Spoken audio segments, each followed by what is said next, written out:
today's video is a continuation of last 2 weeks video. Okay, so if you haven't watched that, please watch that before you come and watch this video. All right, so let's just get right into it.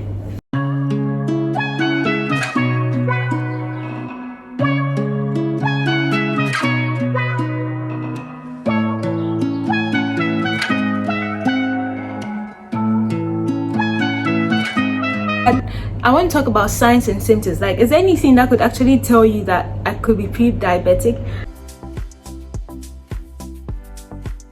Generally, pre-diabetes does not have any symptoms. 2 or more of these things are very prominent in your life. You would like to check your fasting blood sugar. Okay, so the first thing I'm going to talk about is frequent urination. Yes, you're always peeing.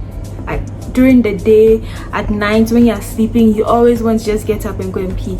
And sometimes it's like you have literally have no control of your bladder. Like you're just there, and as you're rushing to the washroom, it just spurts, it just comes out. Okay, another thing is an increase in thirst. You feel thirsty very often than you used to.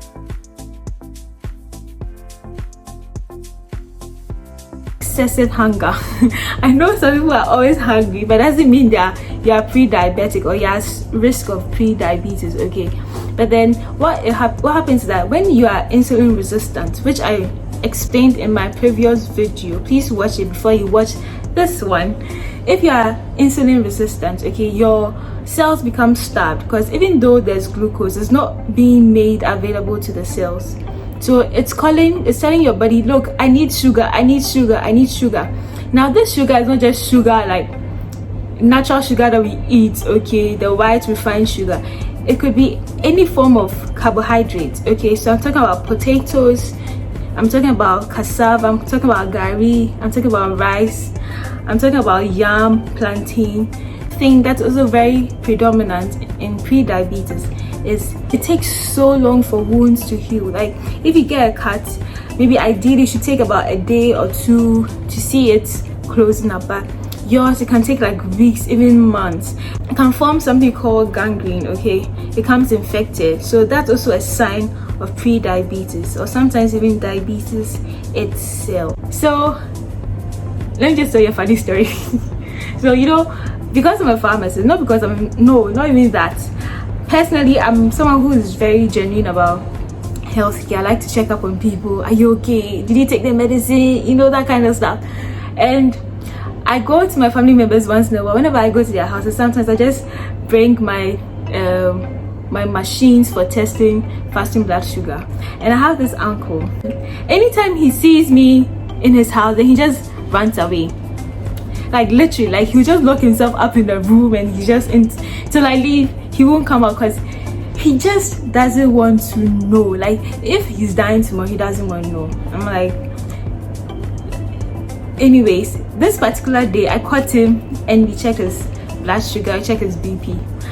I think most people that are afraid of checking is because they know that it's going to be high or it's going to be bad, and they prefer to be oblivious about it, but it is wrong. No, so that you can prevent it. So his blood sugar was really, really high, and I had to put him on a diet. And then he called me a few days later to tell me that he checked himself and it's gone low, and he's so excited. I was like, yay! So like, that's just by the way.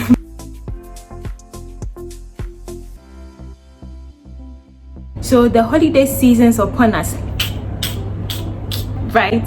So there's going to be a lot of eating, a lot of jamming, a lot of jawole, a lot of fun.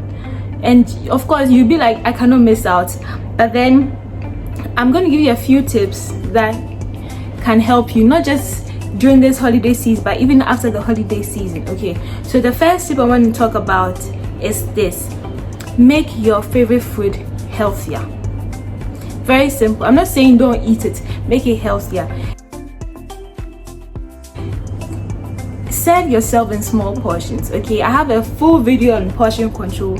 It's an ideal tool for preventing type 2 diabetes. Trust me.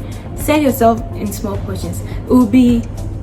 It's easier to eat more on your plate as a sitting than to serve yourself a small portion and ask for seconds. enjoy in moderation, okay? So even if it's ice cream, don't heap your cup, just a little ice cream. If it's alcohol, look for the dry wine, look for the spritzers, light beers. Don't drink a lot, okay? Everything in moderation. Now, one thing that is such a buffer for diabetes or pre-diabetes is having a sedentary life, like basically doing nothing, sitting down, no activity. This Christmas, please promise me you're not going to spend your holidays watching Home Alone on the couch or Netflix and chill the whole time. Plan an activity with your friends. Go hiking, go swimming. If you don't like any of these things, just go for a walk every evening, mornings in the evening. Just go for a walk. Go to a friend's place, play table tennis, basketball, do something. Not just about what you eat, but then also consider the times you eat. Okay, so now eating late at night tends to buff up your blood glucose in the mornings. You know, it's an old rule, we all know. Our parents all told us that your last meal should be 3 hours before you go to sleep. Don't eat and just go to bed, okay? You know this. I mean, you know this is wrong, so don't do that. Right now, there's this trend of intermittent fasting. It's a pattern that alternates between fasting and eating periods. Basically, you eat a number of hours in a day and fast a number of hours in a day. If you want me to make a video on that, please let me know. Too much smoking can make you prone to pre-diabetes. And then, as we all know, it's Christmas time. A lot of chilling. No. You should stop all that. We shouldn't take a lot of too much spicy food. We should reduce the intake of alcohol and then too much smoking. Thank you, guys.